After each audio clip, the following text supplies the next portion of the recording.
제주 한라산의 영물로 불리던 노루가 지금 포획이냐 보존이냐 논란에 휩싸여 있습니다. 노루 피해를 호소한 농민들이 많아지자 제주도가 재작년 7월부터 내년 7월까지 3년 동안 노루를 유해 야생동물로 지정했는데요. 지난 1년 반가량 포획된 노루가 3천여 마리에 이르고 있습니다. 하지만 처음부터 제주 노루의 개체수 파악이 정확하지 않아서 이대로 포획을 해도 괜찮은 것인지 아니면 이러다 멸종위기에 처하는 건 아닌지 논란은 계속되고 있습니다. 자, 먼저 제주도의 피해 농민 입장을 듣겠습니다. 전국농민회 총연맹 제주도연맹의 고성효 정책위원장입니다. 위원장님 안녕하십니까? 네, 안녕하십니까. 고성효입니다. 자, 노루가 지금 유해 야생동물로 지정돼서 피해 신고가 오면 포획을 할 수 있도록 해놨는데요. 제주 농민들의 피해 얼마나 심각한 건가요? 저의 입장만을 보더라도 피해는 여전히 늘 상존하고 있습니다. 예.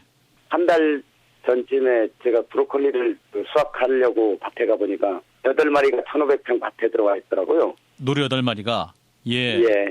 그래서 어쩔 수도 없고 해안에서 500m밖에 안 떨어진 밭인데도 8마리가 들어와 있었어요. 저의 경우도 그런데 일반 농민들 대부분 다 저하고 비슷한 입장에 처해 있습니다. 예. 브로콜리 농장에 이제 노루 8마리가 왔고 브로콜리를 먹었던 거네요. 그러면 피해가 어느 정도였습니까? 한 3분의 1 정도는 이파리를 갉아먹으니까 브로콜리 이삭이 크게 안 펴서 불량품이 다 됐죠. 예. 결과적으로는 생산비에 맞먹는 피해가 되죠. 예, 생산비. 1,500평을 해서 수확한 생산비 정도는 노루가 피해를 입혔다고 봐야죠. 그렇게 이제 피땀 흘려서 지은 농사 현장에 노루가 뛰어다니는 모습을 보시면 어떤 느낌이 드세요? 가슴이 아파서 쫓아다녔습니다. 쫓아다녔는데, 예. 이제 사람이 노루를 쫓아갈 수 있는 게 한계가 있고 해서 가끔은 나눠줄 마음도 있긴 있습니다. 근데 사람이 사는 해안가 500m 안에까지도 내려와 있을 정도니까 영역을 어느 정도 정해서 그 보호는 보호대로 하고 또 사람이 농작물이나 이런 것들 교통사고나 이런 것들도 자주 비번하게 발생하기 때문에 예. 이런 것 저런 것들을 따져보면 구분해서 국립공원 안에서 절대적 보호지역하고 이런 구분할 필요가 있지 않나 생각이 들어집니다. 예, 지금 이제 제주도 연맹 정책위원장이시니까 다른 동료 농민들의 피해도 많이 아실 텐데 피해를 예. 많이 당한 농민들 어떤 말씀 주로 하십니까? 거의 대부분 임차농인 경우가 대부분인데 그런 분들은 피해가 있어도 피해를 신고하더라도 신고를 받아주지 못하는 이런 상황이라서 실질적으로 통계에 나오는 것처럼 언론에서도 농작물 피해가 심하지 않다고 얘기 나오는 것은 예. 행정에서 피해 신고를 못 받기 때문에 피해가 적게 나타나는 것으로 이렇게 보여지고 있어서 예. 분통 터질 때는 있지만 어떻게 잘 풀어갈까 하고 있는 것은 사실입니다. 예, 노루 피해 호소를 하는 농민들이 많기 때문에 이제 제주도에서 재작년 7월부터 내년 7월까지 3년 동안 이제 노루를 유해 야생동물로 지정을 해서 포획을 허가한 것이 아니겠습니까? 네. 그럼 지금까지 3천 마리가 포획됐는데 주로 어떤 방식으로 포획하나요? 3천여 마리는 엽사들을 통한 게 거의 대부분이었습니다. 예, 엽사라면은 이제 총을 통해서 죽이는 방식, 쏴 죽이는 방식. 피해 신고를 하면 그분들이 와서 제거하고 그런 방식입니다. 예, 그럼 죽은 노루들은 어떻게 되는 건가요? 고기를 먹을 수 있게 하기도 하고 그렇게 또 가져가기도 하고 그랬습니다. 아, 주로 식용으로 쓰이기도 하네요. 엽사들이 직접 가져가서 먹기도 하고. 가져가기도 하고. 아하. 그래서 지금 2만 마리라고 얘기했던 것 중에 3천 마리라고 하면 상당히 미미한 정도라고 생각이 듭니다. 예. 학자들이 얘기하는 2천 마리 수준으로 가려면 3천 마리가 줄어드는 그 부분만큼 다시 1년에 2마리에서 1.5마리에서 2마리 정도까지 나니까. 예. 증가되는 부분까지 감안하면 줄어드는 빈도가 너무 적지 않은가 이렇게 생각이 들어집니다. 예, 포획이 더 많이 이루어져서 농가의 피해를 최소한으로 줄여야 한다. 네, 알겠습니다. 말씀 여기까지 듣죠. 고맙습니다. 네, 고맙습니다. 네, 노루 포획 필요성을 주장하고 있는 제주 피해 농민의 입장, 전국농민회 총연맹 제주도 연맹의 고성효 정책위원장으로부터 들어봤습니다.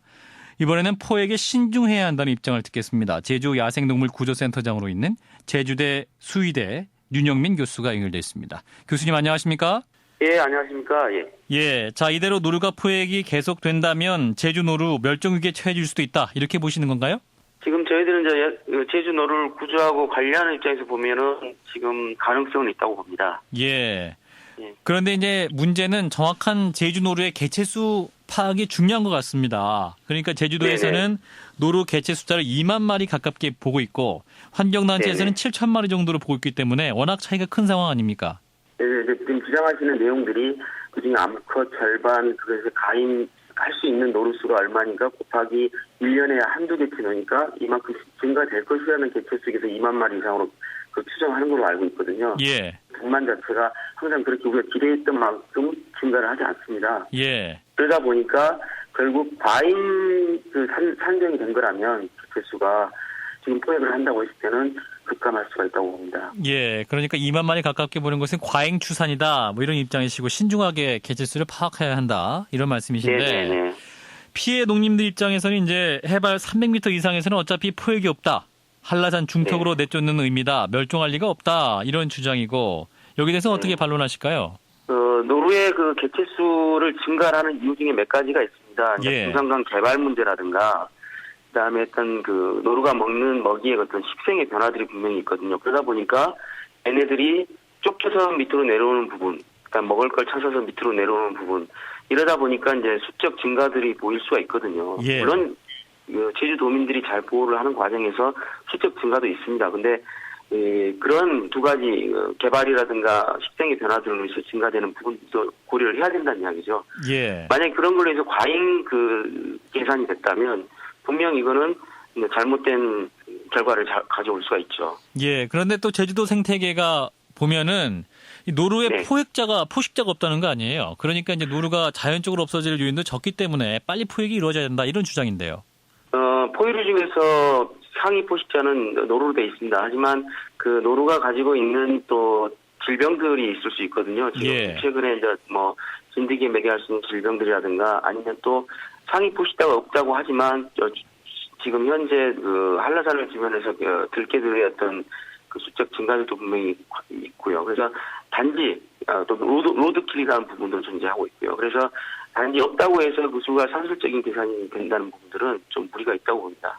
네, 그렇게 해서 이제 노루가 죽는 경우는 좀 드물지 않을까 싶은 생각이 들고 아까 앞서 만나봤던 정책위원장 고성효 정책위원장 말씀은 재산 피해가 굉장히 많다. 한 번 들어왔다면 3분의 1 이상이 없어진다. 따라서 굉장히 시급한 문제다. 농민들 입장은 이런 거 아니겠습니까? 물론 농가 피해를 저희 강구하지 않은 게 아니라 도에서 좀 더 보호도 하면서 좀 더 농민을 피해에 대한 부분들을 최소화시킬 수 있는 좀 현실적인 어떤 정책이나 이런 부분들이 좀 아쉽다는 거죠. 예. 현장에서 이렇게 지켜보는 가운데 있어서 이제 조금 급감에 따른 멸종으로 갈 수 있는 가능성들이 보여서 좀 우려가 되고 있습니다. 예. 네, 말씀 여기까지 드릴게요. 고맙습니다. 네네, 감사합니다. 네, 제주 야생동물 구조센터장으로 있는 제주대 수의대 윤영민 교수였습니다. 제주도의 노루, 포획과 보존, 여러분은 어떻게 생각하십니까?